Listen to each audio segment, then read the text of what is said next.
বাচ্চাকে এখন থেকেই ফোন দেখিয়ে খাওয়ানো অভ্যাস করছি। আজ সকাল থেকেই যেন মনটা একদম মনমরা হয়ে আছে, কিচ্ছু ভালো লাগছে না। কারণ কি, আমার বরের সাথে ঝগড়া অশান্তি হয়েছে। বিনা কারণে কোনো কারণ থাকে না, লেগেই থাকে ওর সাথে ঝামেলা অশান্তি। তার মধ্যে আমার এই বাচ্চার দুষ্টুমি। সত্যি কথা বলতে বাচ্চারা তো দুষ্টুমি করবেই, যত ওরা বড় হবে তত ওদের সামনে যা পাবে সেগুলো নিয়েই খেলাধুলা করবে। সেটা নিয়েও কিছু মানুষের নানান মন্তব্য, কেন করে, কেন দুষ্টু, এত দুষ্টু কেন। আচ্ছা বাবা, ওরা কি এত কিছু বোঝে? যদি বুঝতো তাহলে কি দুষ্টুমি করতো? যাই হোক, যারা বোঝবার বুঝবে, যারা বুঝবে না তারা বুঝবে না। আসলে আমার মনে হয় যারা বোঝে না তাদের হয়তো বেবিই এখনো হয়নি, বা তারা হয়তো বিয়েই করেনি। আগে বিয়েটা করো, তাহলেই বুঝবে সংসারের কি জ্বালা, তারপর একটা বেবি হয়ে যাওয়ার পর কি জ্বালা, মায়েদের কি কি সহ্য করতে হয়। মেয়েকে খাওয়ানোর জন্য বসিয়েছিলাম কিছুক্ষণ নিচে, কারণ আমি ওদিকে গেছিলাম মেয়ের জন্য খাবারটি তৈরি করতে। তো নিচে বসিয়ে যথারীতি তোমরা দেখতেই পারলে যেরকম পরিমাণে দুষ্টুমি শুরু করেছে, সামনের মাথায় যা পাচ্ছে সেগুলো নিয়ে দুষ্টুমি শুরু করে দিয়েছে। তারপর তো ধরে বেঁধে এনাকে কোনো রকমে আমি খাটিয়ে এনেছি। খাবারটা তো সামনেই দেখতে পাচ্ছ, এই খাবারটা ওনাকে এখন খাওয়ানো হবে। কিন্তু আজকে আমি আমার মেয়ের খাবার খাওয়ানোর জন্য একদম ব্যর্থ হয়ে গেছি। পরে কিন্তু আমার হাজবেন্ড এসেই ওকে খাইয়েছিল। বাবা গো বাবা, বসিয়ে রেখেও শান্তি নেই, সামনের দিকে চলে আসছে, ক্যামেরাটা সেট করেছি সেটা দেখে ধরার চেষ্টা,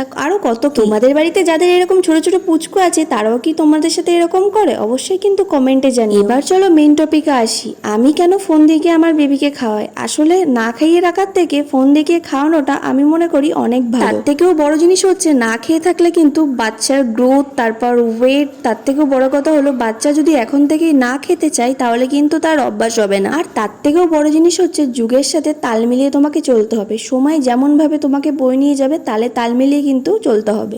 যদি আমি একটুও ভুল কিছু বলে থাকি, তোমরা কিন্তু কমেন্টে এসে আমাকে কমেন্ট করে জানিও, তাহলে আমি আমার ভুলটা শুধরে নেব। তো যাই হোক, দেখো এখন আমি আমার মেয়েকে খাওয়ানো স্টার্ট করছি। আমার পুচকু রানী, আমার রিলস পার্টনার, তোমরা যে যেরকম নামে ডাকা ডাকানো, আর অনেক অনেক ভালোবাসা দাও আমার মেয়েকে। আমার মেয়েকে তোমরা অনেকেই পছন্দ করো, তো সেই মেয়েকেই মানে আমার পুচকু রানীকেই খাওয়াতে বসে আজকে আমি ব্যর্থ হলাম। ফোন দেখিয়ে উনি খেতে চাইছেন না।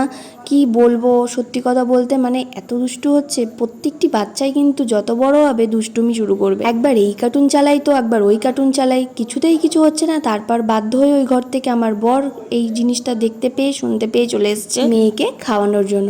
তো বাবা, আমি তো প্রথমে উঠতে চাইছিলাম না, তারপরে ভাবলাম যে না, আমি আর পারছি না, তাহলে তুই খাওয়া। রইল বাকি আমার বরের সাথে ঝামেলা অশান্তি, সেই বিষয় নিয়েও আমি তোমাদেরকে এখন একটা কথা বলি। আমার বর আমার সাথে যতই খারাপ ব্যবহার করুক না কেন, আমি মনে করি আমি যদি খারাপ ব্যবহার না করে থাকি তাহলে এর ফল আমি ঠিক পাবো, বা যদি খারাপ ব্যবহার করে থাকি তাহলে এরও ফল আমি পাবো। এবার হয়তো তোমরা ভাববে, এ বাবা এ কেমন ওয়াইফ যে হাজবেন্ডের সাথে এরকম ভাবে ভাবনা চিন্তা করে। হ্যাঁ, আমি করি। কেন জানি না সময়টা এতই খারাপ যাচ্ছে যে আমার হাজবেন্ডও আমাকে বুঝতে চাইছে না, বিনা কারণে আমার সাথে ঝগড়া অশান্তি করছে। বাট আমি দিনের পর দিন সেটাকে চুপচাপ মেনে নিচ্ছি। হয়তো কপালে আমার এটাই লেখা ছিল, যার জন্য আমার বর আমার সাথে এরকম খারাপ ব্যবহার করছে। যাই হোক বন্ধুরা, আমাদের মধ্যে এরকম প্রবলেম হলে তাড়াতাড়ি সলভ করে নিও। আজকের ব্লগটা এই পর্যন্তই। বাই।